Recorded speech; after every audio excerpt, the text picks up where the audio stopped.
Assalamualaikum warahmatullahi wabarakatuh. Alhamdulillahirrabbilalamin. Assalatu wassalamu ala asyrafil anbiya wal mursalin wa ala alihi wa ashabihi ajmain, amma ba'd.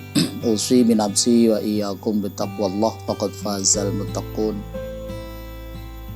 Masyarul muslimin rahimakumullah. Puji syukur kita aturkan kehadirat Allah subhanahu wa ta'ala biqauli alhamdulillahirabbil alamin.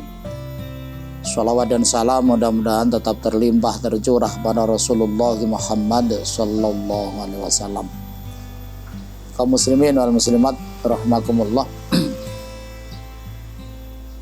Pada episode kali ini kita akan melanjutkan kajian kita tentang karakter zalim.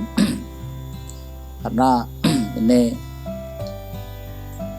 memang karakter yang betul-betul harus kita hindari di dalam kehidupan ini, karena risikonya itu terlalu berat bagi kita di dalam hisabnya Allah nanti. Di dalam pertemuan-pertemuan yang lalu sudah kita sampaikan tentang istilah zalim. Kemudian juga kajian secara tafsir begitu. Di dalam Al-Quran ada beberapa ayat yang itu membicarakan tentang zalim. Pada kesempatan ini saya ingin mengajak kepada kita semuanya untuk kembali menelusuri beberapa hal yang itu sangat erat kaitannya dengan al-zalim. Kaum muslimin wal muslimat rahimakumullah.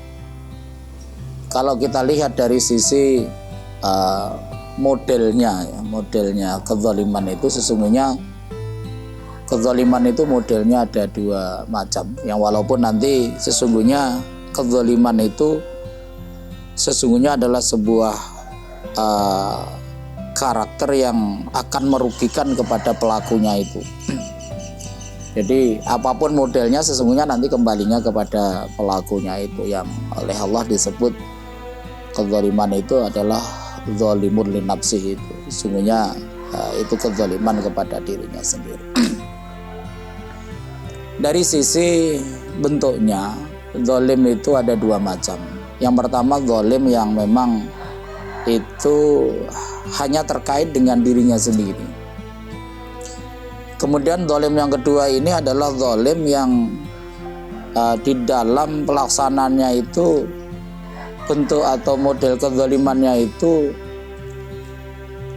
merugikan orang lain.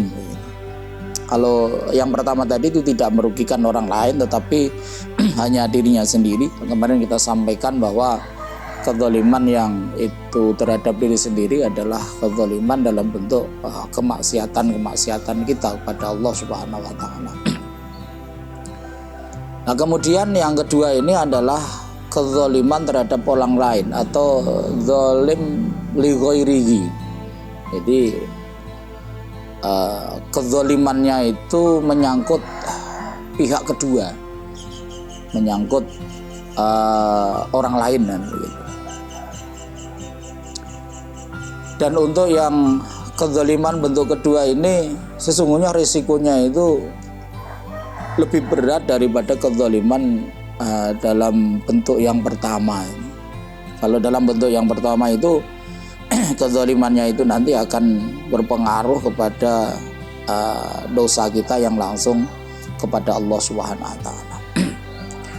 Sedangkan kezaliman dalam bentuk kedua ini nanti secara umum memang berdosa. Ini satu. Kemudian risiko yang harus ditanggung lagi untuk kezaliman bentuk kedua itu adalah bahwa pelaku kezaliman itu nanti akan membayar dengan amal baiknya untuk kemudian diberikan kepada siapapun yang dizalimi. Kalau amal kebaikannya itu habis, maka nanti akan diambilkan dari kejelekan siapapun yang dizalimi itu untuk kemudian diberikan kepada yang menzalimi itu. Di dalam salah satu hadis yang agak panjang begitu, Rasulullah menyampaikan fayu'ta hadza min hasanatihi wa hadza min hasanatihi. fa in faniyat hasanatuhu qabla yuqdama alaihi ukhidha min khotoyahum. Orang yang berbuat zalim kepada orang lain nanti di akhirat itu akan nyaur dengan kebaikannya. Jadi fayu'ta min hasanatihi wa hadza min hasanatihi. Fa in faniyat hasanatuhu qabla yuqdama alaihi ukhidha min khotoyahum. Ketika kebaikan orang yang mendolimi ini ternyata habis untuk nyaur utang kezalimannya ini habis, maka nanti diambillah ukhidha min khotoyahum, diambillah kejelekan dari orang yang dizalimi itu kemudian diberikan kepada yang menzalimi. Ini jadi risikonya ini seperti itu. Bukan sekedar berdosa, tetapi kezaliman itu nanti risikonya itu di akhirat harus nyaur utang kezalimannya kepada orang lain. Kaum muslimin wal muslimat rahimakumullah. Kemudian kezaliman kita terhadap orang lain itu bentuknya kira-kira apa saja? Kalau kita telusuri di dalam beberapa ayat dan beberapa hadis, kita bisa menemukan ada beberapa bentuk kezaliman kita kepada orang lain. Yang pertama, kezaliman kita kepada orang lain itu adalah dalam bentuk kita ini menyebarkan aibnya orang lain. Jadi meskipun kita ini tahu saudara kita ini punya aib begitu, maka jangan diberitahukan kepada orang lain, jangan disebar-sebarkan kepada orang lain. Dan kalau bisa jangan dibicarakan kecuali kalau pembicaraannya itu memang ada upaya untuk memperbaiki. Dan ada upaya untuk menghentikan kezalimannya atau aibnya itu supaya tidak berpengaruh kepada masyarakat. Jadi itu baru boleh untuk dibicarakan. Jadi misalnya ada orang yang punya aib begini begitu, kemudian non sewu nanti untuk kepentingan kemasyarakatan, maka kita bicarakan di forum-forum yang khusus begitu. Misalnya jangan sampai nanti orang yang punya aib begini itu nanti akan kita angkat menjadi pemimpin atau misalnya seperti itu. Itu diperbolehkan. Bahkan di dalam salah satu hadis itu Rasulullah menyampaikan bahwa ketika kita ini menutupi aib orang lain,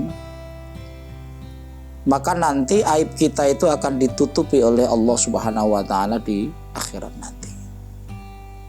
Makanya ini kita cukup harus hati-hati.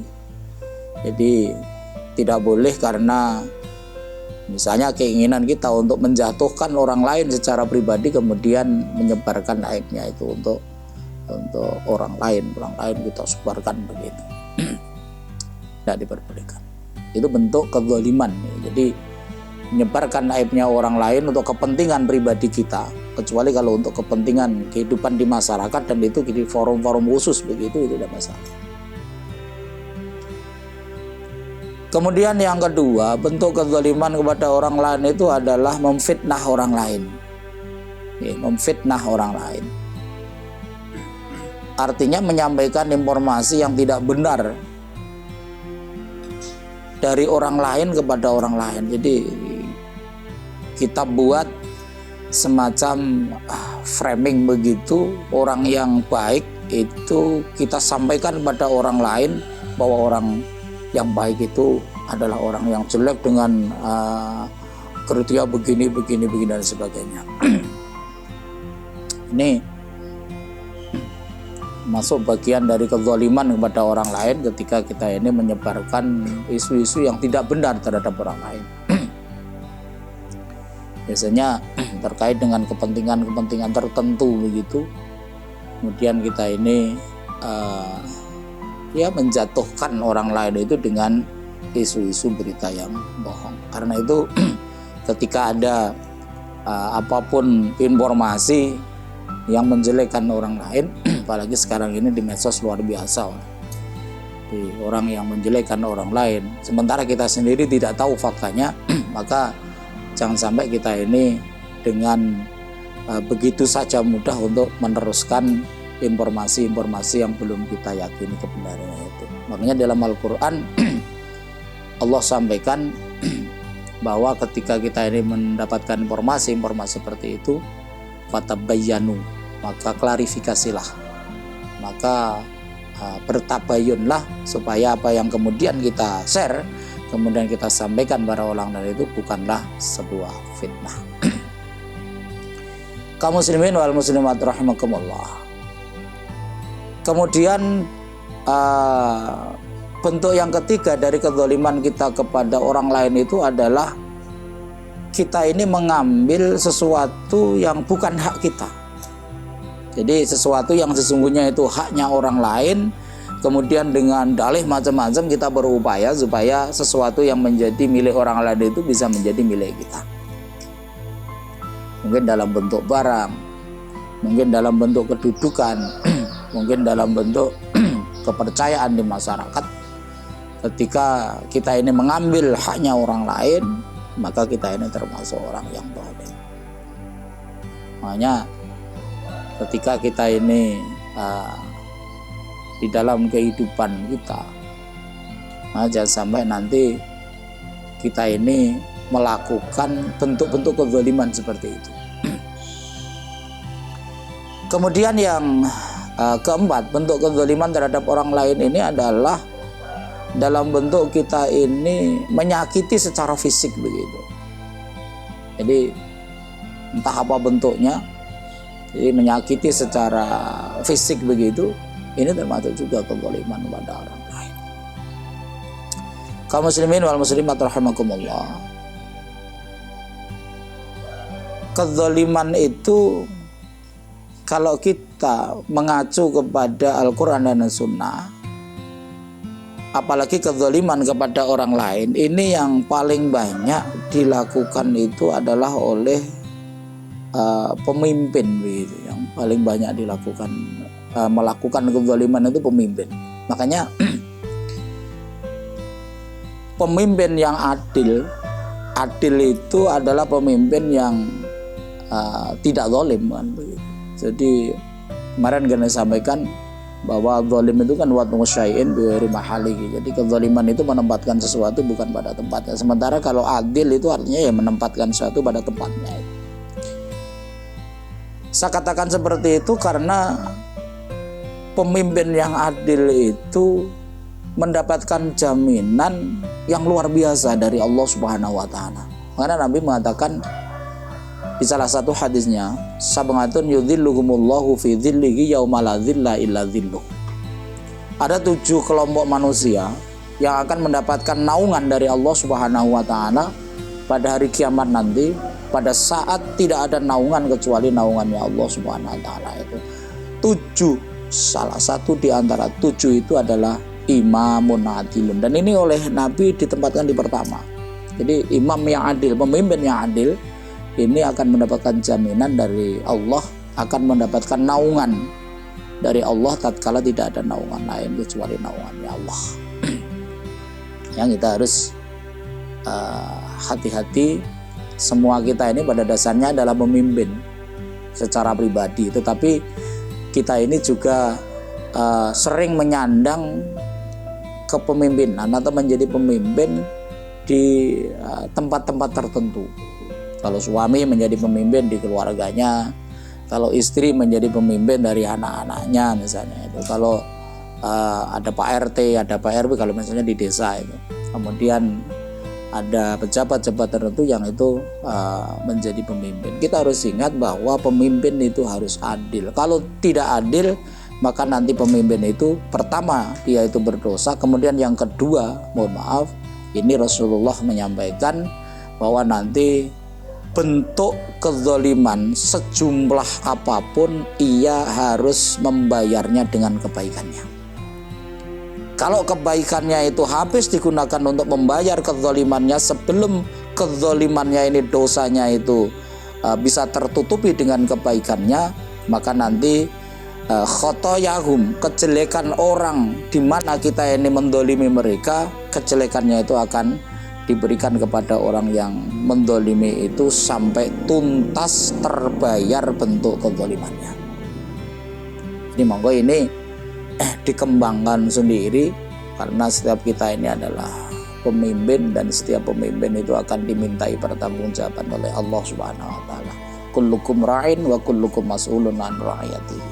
Setiap kita pemimpin dan setiap pemimpin itu akan dimintai pertanggungjawaban. Sekecil apapun mari kita berupaya untuk menghindari diri kita ini dalam bentuk kezaliman, baik itu kezaliman linapsih, kezaliman terhadap diri sendiri, dan lebih-lebih kezaliman kepada orang lain, karena kezaliman kepada orang lain itu resikonya itu sekali lagi ada dua. Yang pertama itu adalah sebuah dosa, yang kedua ini adalah nanti jumlah kezalimannya itu harus dibayar dengan kebaikan orang yang melakukan kezaliman itu. Mudah-mudahan ada manfaatnya. Ada kekurangan mohon maaf. Nasrun minallah wa fathun qarib. Babasyiril mu'minin. Assalamualaikum warahmatullahi wabarakatuh.